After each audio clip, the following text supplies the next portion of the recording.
As a British person, we are told to swear loyalty to a monarch. When I was younger, we used to sing the national anthem, which at the time was called God Save the Queen. Every Christmas, I was made to watch the Queen's speech. But just like believing in a god, I never bought into the even more strange concept of a royal family. In fact, one of the first protests that I ever went on, I think when I was either 18, maybe 19, was an anti-monarchy march through central London.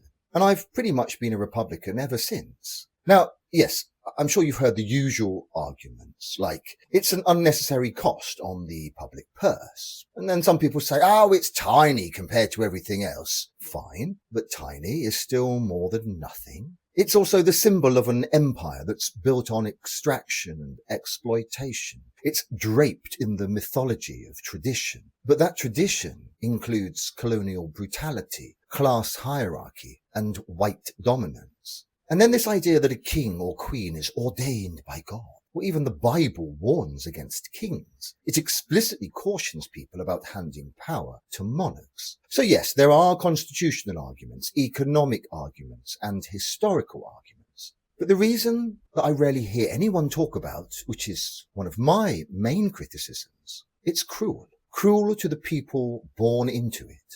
We maintain a royal family because we find them fascinating.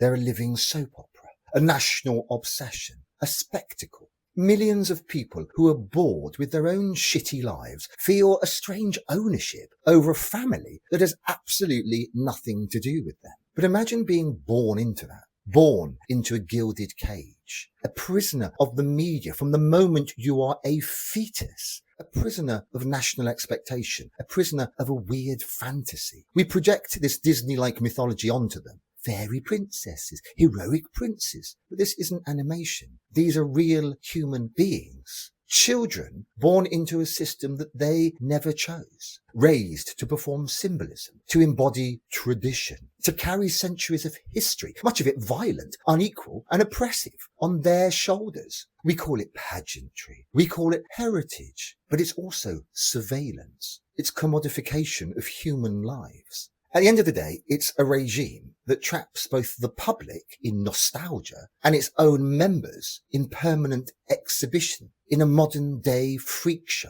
And I don't believe in inherited power. I don't believe in divine right. And I don't believe anyone should be born into a cage, even if it's gold.